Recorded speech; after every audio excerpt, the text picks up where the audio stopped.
ఏ విషయంలో ధీమాగా ఉన్నారు? తమ ఎమ్మెల్యేల మీద కార్యకర్తలు ఎలాంటి అభిప్రాయం వ్యక్తం చేస్తున్నారు?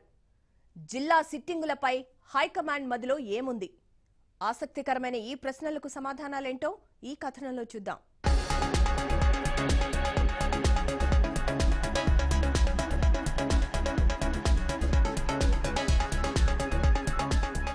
తెలంగాణలో ఇప్పుడు ఎక్కడ చూసినా సీట్ల గోల వినిపిస్తోంది. మా సిట్టింగ్ ఎమ్మెల్యేకి ఈసారి సీటు డౌటే అంటూ కార్యకర్తల్లో ఒకటే చర్చ.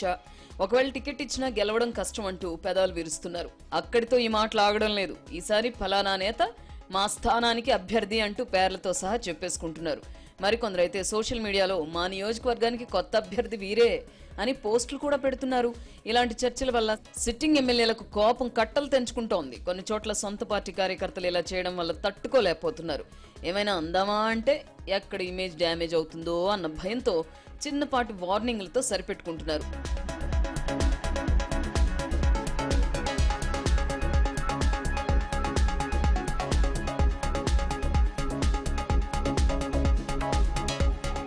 తెలంగాణలో మిగతా జిల్లాల్లో పరిస్థితి ఇలా ఉంటే జగిత్యాల్లో మాత్రం మరో రకంగా ఉంది. ఇక్కడ సిట్టింగ్లకు సీటు మార్చేస్తారన్న భయం లేదు. ఎందుకంటే వాళ్ళ ట్రాక్ రికార్డ్ అలా ఉంది. మరి వాళ్ళని కాదని వేరే వాళ్ళకి టికెట్ ఇచ్చేంత సీన్ ఇక్కడ లేదు.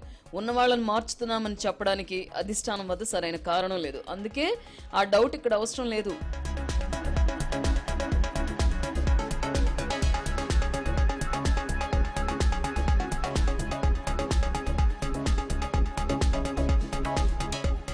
ముందుగా జగిత్యాల నియోజకవర్గానికి వద్దాం. కాంగ్రెస్ ఎమ్మెల్యే జీవన్ రెడ్డిని కాదని అధిష్టానం వేరే పేరు పరిశీలించే అవకాశం కనిపించడం లేదు. ఆ పార్టీ అంతటి సాహసం చేయకపోవచ్చు. ఎందుకంటే అది ఆయన కంచుకోట. పైగా ఇప్పుడు ఆయన సిట్టింగ్ ఎమ్మెల్యే. ఉమ్మడి కరీంనగర్ లో అన్ని సీట్లు గెలిచిన టీఆర్ఎస్ ఇక్కడ గెలవలేదంటే ఆయన బలం ఏంటో అర్థం చేసుకోవచ్చు. అంతేకాదు ఆయన తర్వాత ఫలానా నేతకి టికెట్ ఇస్తే గెలుస్తారు అని చెప్పగల అభ్యర్థి జగిత్యాల్లో ఇంకెవ్వరూ లేరు. జీవన్ రెడ్డి కూడా అవకాశం ఇవ్వలేదు. ఒక్క మాటలో చెప్పాలంటే జగిత్యాల కాంగ్రెస్ లో ఆయనే సుప్రీం. అందుకే జగిత్యాల ఎమ్మెల్యే జీవన్ రెడ్డి మీద మరో చర్చకు ఆస్కారమే లేదు.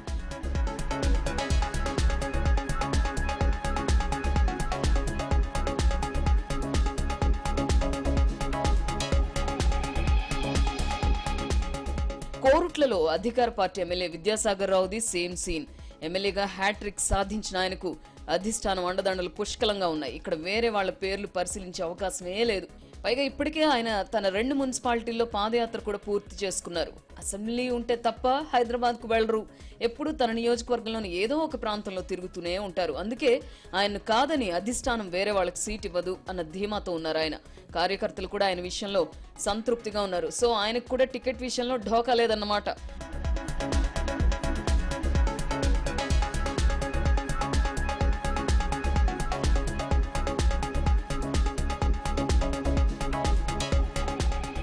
జగిత్యాల జిల్లాలో ఉన్న మరో నియోజకవర్గం ధర్మపురి. ఇక్కడ అధికార పార్టీ ఎమ్మెల్యే కొప్పుల ఈశ్వర్ కూడా హ్యాట్రిక్ వీరుడే. దీంతో ఆయనకు పెద్దగా ఇబ్బంది ఉండకపోవచ్చు. ఈశ్వర్ కు మిస్టర్ కూల్ అన్న బిరుదు ఉండనే ఉంది. పార్టీలో ఆయన సీట్ ఆశించే వ్యక్తులు కూడా లేకపోవచ్చు. అందుకే ఆయనకు టికెట్ విషయంలో ఎలాంటి ఆందోళన లేదు. ఇలా మిగతా చోట్ల సిట్టింగ్ ఎమ్మెల్యేలకు ఉన్న తలనొప్పి జగిత్యాల జిల్లా ఎమ్మెల్యేలకు లేదు. వాళ్ళ కార్యకర్తలు కూడా ఇదే అభిప్రాయంతో ఉన్నారు. ఇప్పటికైతే పరిస్థితి ఇలాగే ఉంది. కానీ ఎన్నికల నాటికి ఏమైనా జరగచ్చు అని కొందరు చెవులు కోరుకుంటున్నారు. సిట్టింగ్లకు సీట్లు గ్యారంటీనే కావచ్చు, కానీ ముందున్నంత బలంగా మాత్రం లేరన్న అభిప్రాయం వ్యక్తమవుతోంది. ప్రత్యర్థులు బలం పెంచుకుంటున్నారన్న సంకేతాలు సిట్టింగుల దృష్టికి కూడా వస్తున్నాయి. చూద్దాం వచ్చే రోజుల్లో మార్పులు చేర్పులు ఉంటాయో లేదో.